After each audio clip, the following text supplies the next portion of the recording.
Alexandra Villarreal-Abrego et bienvenue à un autre épisode des Mardis AVA. L'épisode d'aujourd'hui sera sur pourquoi m'a-t-il laissé pour une moins que rien. C'est une question que j'ai reçue il y a à peu près une semaine. Je ne lirai même pas la question parce que la question en tant que telle était une grande boule et un grand message de haine, de frustration, de tristesse, de cœur brisé, bref. C'était un vrai désastre. Donc, je ne lirai pas la question. Par contre, je me suis dit, je vais quand même répondre à la question parce que je sais que plusieurs femmes, on a déjà passé par ça. Je pense même qu'on a toutes déjà passé par une situation similaire à celle-là. Pourquoi m'a-t-il laissé pour une moins que rien? Je sais que moi, personnellement, dans ma vie, il y a des années, je me demandais cette question, pourquoi m'a-t-il laissé pour une moins que rien dans mon propre ego? Mon propre ego me faisait croire que j'étais mieux que cette autre jeune femme et qu'il avait fait une grande erreur, et etc. Quand en réalité, qu'est-ce que les femmes ne comprennent pas, c'est que nous sommes toutes égales.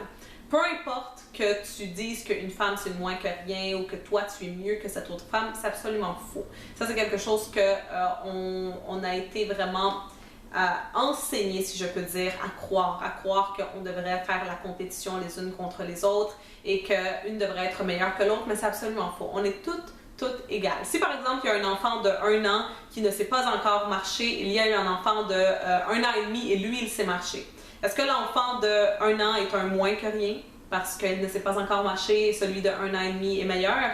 Absolument pas. C'est juste que celui qui a 1 an va éventuellement apprendre à marcher quand ça va être son temps. Et c'est ça l'affaire. Parfois, certaines femmes ont appris les leçons de la vie et d'autres sont encore plus jeunes et n'ont pas encore appris les leçons de la vie, mais ça ne veut pas dire que c'est des moins que rien ou que toi tu es meilleure qu'une autre femme, absolument pas. Donc ça c'est la première chose que je veux que la personne qui m'a envoyé le message comprenne, mais aussi que toutes les femmes en comprennent. Donc on arrête de vraiment traiter d'autres femmes comme si ça serait moins que nous et comme si on serait meilleure parce que c'est absolument ridicule et c'est absolument faux. Une autre chose que je veux que tu comprennes, et ça c'est la leçon principale de cette vidéo, c'est que la femme pour laquelle cet homme t'a laissé, peu importe qui tu es, où tu es, n'importe quelle femme que tu sois, un homme va te laisser, très souvent, pour la femme que tu étais. L'ancienne toi, vraiment. Donc, c'est ça que je trouve le plus drôle, c'est que très souvent, on va détester la femme qui nous a remplacés, qui a pris notre place. Mais le plus drôle de ça, c'est que cette femme est nous. C'est qui on était. C'est la personne qu'on était. C'est l'ancienne version de nous. C'est la plus jeune, si on peut dire, version de nous. Pas plus jeune physiquement, mais plus jeune vraiment mentalement. Qu'est-ce qui se passe? C'est que je me souviens dans la question que j'ai reçue, la jeune femme me disait qu'elle ne comprenait pas comment que son petit ami pouvait l'avoir laissé pour une moins que rien, parce que cette moins que rien, elle n'avait rien dans sa vie qui se passait et elle avait une carrière, de l'argent, du prestige, elle était reconnue pour ce qu'elle faisait. Donc elle ne pouvait pas comprendre pourquoi un homme la laisserait pour une autre femme qui n'a pas tout ce qu'elle a. Et qu'est-ce que j'ai trouvé drôle, c'est que la femme, en tant que telle, je sais que plusieurs femmes font ça, elle dit qu'elle est meilleure à cause de toutes ces choses-là. Elle se demande pourquoi un homme la laisserait. Mais le problème avec ça, c'est que toutes ces choses-là, le prestige, le pouvoir, l'argent, la carrière, c'est des choses qui sont masculines. C'est des choses que nous, les femmes, on va chercher dans un homme. Inconsciemment, on le fait. On va pas se mentir ici. Plusieurs femmes vont dire « Non, moi, ça me dérange pas qu'il n'ait pas de travail. Il peut être sans emploi pendant des années. Moi, je vais quand même le marier. » C'est complètement faux. Quand on connaît un nouvel homme, on va toujours se dire « Ok, est-ce qu'il a un emploi? C'est quoi à peu près son salaire? » Essayez de voir vraiment si il est à notre idéal de qu'est-ce qu'on recherche dans un homme. Et ça, c'est vraiment la réalité. Alors, on va arrêter de se mentir ici. Alors, qu'est-ce que cette femme faisait? C'est qu'elle se dit, pourquoi lui, il va aller chercher quelqu'un qui n'a pas ces qualifications masculines que moi j'ai?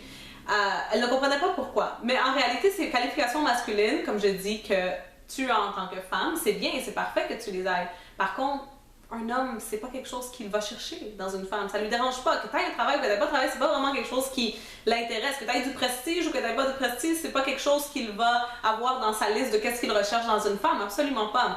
Donc le problème, dans le message que j'avais vu, le problème que plusieurs femmes ont et que je sais que j'ai eu dans le passé, c'est que très souvent, on va croire qu'on est meilleur que d'autres femmes à cause de ce qu'on fait, à cause de l'argent qu'on a, à cause du prestige qu'on a, à cause de notre carrière. Alors, on pense que ce côté masculin de nous devrait faire qu'on soit meilleur. Mais en réalité, qu'est-ce qui va se passer? C'est que si on laisse ce côté masculin qu'on fait ressortir dans le monde professionnel de l'emploi, on laisse que ça prenne de l'ampleur à la maison, c'est là que les problèmes commencent. Et c'est là que cet homme-là va être inconsciemment gravité par une femme qui va être plus féminine que toi. Donc c'est ça le problème. Si on va dire, toi, tu commences à être plus masculine que féminine, de la même façon que toi, tu veux un homme qui est plus masculin que féminin, lui, il veut une femme qui est plus masculine que féminine. Alors, qu'est-ce que je veux que tu comprennes? La leçon, c'est que cet homme-là t'a laissé pour la femme que tu étais. Aussi simple que ça. Même si tu veux dire que c'est moins que rien, que c'est etc., cette femme est la femme que tu étais. Alors, la leçon que je veux que tu prennes, c'est que tu dois commencer à ne plus faire la même erreur dans le futur quand ça va venir à tes relations. Tu vas devoir vraiment faire que ton côté féminin, tu le laisses ressortir plus à la maison qu'au travail. Et que tu comprennes que cet homme, bien sûr, il est tombé en amour avec la femme quand il t'a connu. Quand il t'a connu, c'est qui la femme que tu étais? C'est avec cette femme qu'il est tombé en amour. Si du jour au lendemain, tu arrêtes d'être cette femme-là, tu n'es plus cette femme-là, l'homme, il ne va peut-être plus être en amour avec la nouvelle femme que tu es devenue. Tu comprends? C'est comme si tu remplacerais la personne que tu étais.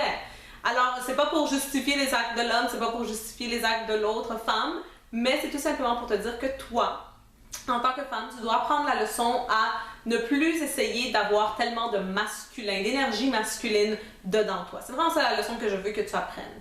Alors j'espère que cette vidéo vous a aidé et t'a aidé vraiment à apprendre la leçon. Arrête de dire que l'autre femme est moins que rien. Arrête d'être aussi frustrée. Ça ne t'aide pas. Cette femme est tout simplement la femme que tu étais. Alors le moment que tu comprennes ça, tu vas pouvoir être en paix avec la situation, apprendre de cette situation et être une meilleure femme dans le futur, dans tes futures relations et vraiment dans ta vie, vraiment.